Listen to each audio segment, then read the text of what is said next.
નમસ્તે મિત્રો, આપનું સ્વાગત છે યુટ્યુબ ચેનલ ગ્લીમ ઓફ ગોડમાં। આજે આપણે ધુંધુકારીને પ્રેત યોનિમાંથી મુક્તિ કેવી રીતે મળે છે તે જોઈએ। ગઈકાલે આપણે જોયું હતું કે આત્મદેવ નામના બ્રાહ્મણને પુત્રનું સુખ ન હતું। તેણે સાધુ મહારાજ પાસે આશીર્વાદ લઈ બાળકની પ્રાર્થના કરી તો સાધુ મહારાજે તેને સફરજન આપ્યું અને તેની પત્નીને ખવડાવ્યું। તેની પત્નીએ એ ફળ એણે ગાયને ખવડાવી દીધું અને તેણે બાળક એની બહેન પાસેથી લીધું અને તેનું બાળક એકદમ લંપટ નીકળ્યું, જ્યારે ગાયનું જે બાળક હતું તે મનુષ્ય જેવું નીકળ્યું, પણ તે ખૂબ જ સંસ્કારી નીકળ્યું હતું। તો હવે આપણે આગળ જોઈએ।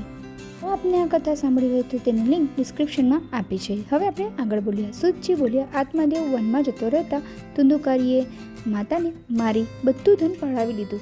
એના અત્યાચારોથી ત્રાસ પામીને તેની માતાએ આપઘાત કરી લીધો। આ જોઈ દુઃખી બનેલો ગોકર્ણ પણ તીર્થયાત્રાએ નીકળી પડ્યો। હવે ધુંધુકારી પૂર્ણપણે સ્વચ્છંદી બની ગયો। એ ચોરી, લૂંટમાર વગેરે કરી વૈશ્યાઓને પ્રસન્ન કરવા લાગ્યો। એક દિવસ એ રાજમહેલમાંથી ઘણું ધન ચોરી લાવ્યો। ક્યાંક એ પકડાઈ જશે તો એની સાથે સાથે રાજા પણ અમને મારી નાખશે એવું વિચારી વેશ્યાઓએ એને મારી નાખ્યો અને તેનું શબ પણ એ જ ઘરમાં દાટી દીધું અને એનું ધન લઈ એ બધી વેશ્યાઓ નાસી ગઈ। પોતાના કુકર્મોને કારણે ધુંધુકારી ભયંકર પ્રેત યોનિ બની ભૂખ અને તરસથી કષ્ટ ભોગવતો દસેય દિશાઓમાં ભટકવા લાગ્યો। યાત્રાએ ગયેલા ગોકર્ણે આ સમાચાર સાંભળ્યા એટલે તેણે ગયા તીર્થમાં જઈ વિધિવત શ્રાદ્ધ, પિંડ ક્રિયા વગેરે કરી પોતાના ઘેર પાછો આવ્યો। રાત્રે તે આંગણામાં સૂતો હતો ત્યારે તેણે ધુંધુકારીનું પ્રેત જોયું। એ અનેક રૂપોમાં એની સામે આવતો હતો। તું કોણ છે ગોકર્ણના એમ પૂછવાથી પ્રેત રડવા લાગ્યો। એ બોલી શકતો ન હતો એટલે એણે સંકેતોથી બધી વાત સમજાવવાની કોશિશ કરી। આથી ગોકર્ણે હાથમાં જળ લઈ નારાયણ મંત્ર બોલતા એની ઉપર પાણી છાંટ્યું, જેના કારણે એની વાચા ખુલી અને એણે પોતાના કુકર્મની કથા કહી સંભળાવી અને પોતાનો ઉદ્ધાર કરવાની પ્રાર્થના કરી। ગોકર્ણે કહ્યું, મેં ગંગામાં તારું પિંડદાન કર્યું, છતાં આશ્ચર્યની વાત એ છે કે તું પ્રેત યોનિમાંથી મુક્ત નથી થયો। હવે તું જ જણાવ, હું શું કરું? પ્રેત બોલ્યો, હું મહાપાપી છું ભાઈ, તું જ મારી મુક્તિનો ઉપાય વિચાર। તે સાંભળી ગોકર્ણ બોલ્યો, હું અવશ્ય કોઈ ઉપાય શોધી કાઢીશ, ત્યાં સુધી તું અહીં જ રહે।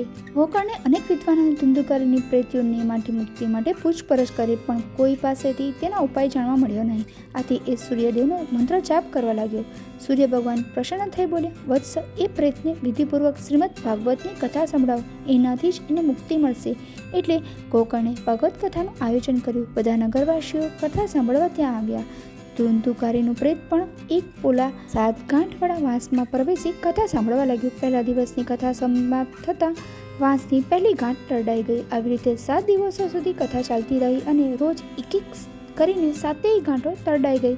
પ્રેત ધ્યાનથી કથા સાંભળી રહ્યો હતો। કથા સમાપ્ત થતાં એને પ્રેત યોનિમાંથી મુક્તિ મળી ગઈ। એ સુંદર દિવ્ય શરીર ધારણ કરી હાથ જોડી ગોકર્ણને કહેવા લાગ્યો, ભાઈ, આ કથા ધન્ય છે, એનાથી તમે મને પાપ મુક્ત કરી દીધો। એ જ વખતે સ્વર્ગમાંથી એક વિમાન આવ્યું, જેમાં ભગવાનના પાર્ષદો બેઠેલા હતા। એમણે ધુંધુકારીને વિમાનમાં બેસાડી દીધો।